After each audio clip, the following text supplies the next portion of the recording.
Hello everyone, welcome back to the Genomics Bootcamp. Today we will talk about a topic that I am quite certain you will come across sooner or later in your genomics journey, and that is the update of the snip file or better said, the genotype map file. And because this is a relative frequent occurrence, in this video we will discuss and show how it is done. So as usual, we will use a combination of PLINK and R to run our analysis. This part from lines 13 to 21 is not super important, but it just shows how I prepared the test data for this occasion. In this test data, I simulated a map file which has faulty chromosome positions and also faulty base pair positions. So the map file looks like this. So in the first column, each and every SNP has a chromosome 1, and the base pair position is basically just the running number from 1 to the end of the map file. Okay, so how to solve this issue? Fortunately, there is a solution implemented in PLINK, as I will show you here.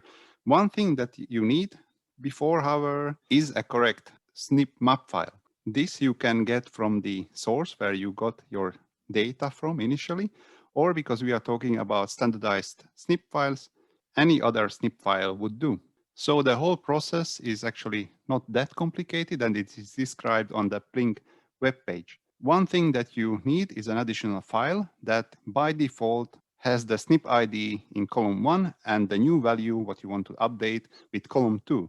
And you can update separately the chromosome, centimorgan positions, names, and base pair positions. In this video, we will do an update on a chromosome and the base pair position, but you could do updates similarly also for the other columns. So this is the file that I prepared for the update. You see the SNP name is in column 1, and later on, or the second column, has the chromosome.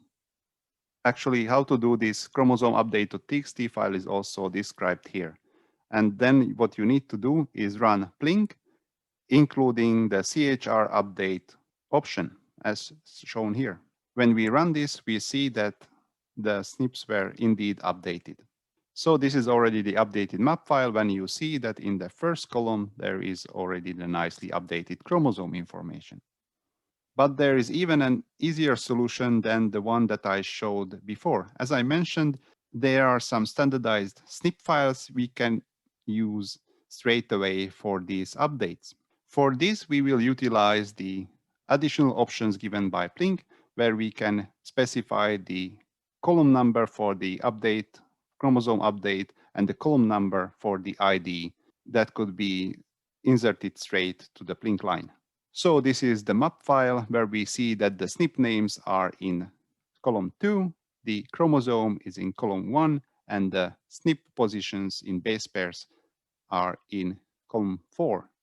So if we would like to do the very same thing as before, but without the necessity of creating an additional file with these two columns, what we can use straight away, that update chromosome, we take the map file and we then specify the location for the updates for chromosomes, that is column 1, and then the names of the SNPs, which is in a column 2 of this file. And when we run this, we have exactly the same output. So all the SNPs are updated. And we can do even better like this. And we can do actually the update of multiple things at the one run. So what we can do is we can update the chromosome the same way as before. And we can update also the base pair positions, again, from the same file, because these are also included in the SNP map file. The new SNP positions are in chromosome 4, and as before, the SNP names are in chromosome 2. When we run this, we see that everything was updated again, and everything saved to this test data chromosome update version 3. And this is already the new updated map file, where we see that both the chromosomes and the base pair positions are as they should be, so they are ready for follow-up analysis. If you found this video interesting, I just encourage you to subscribe for the channel and share this video with your colleagues. For today, I thank you for your time and have a nice day.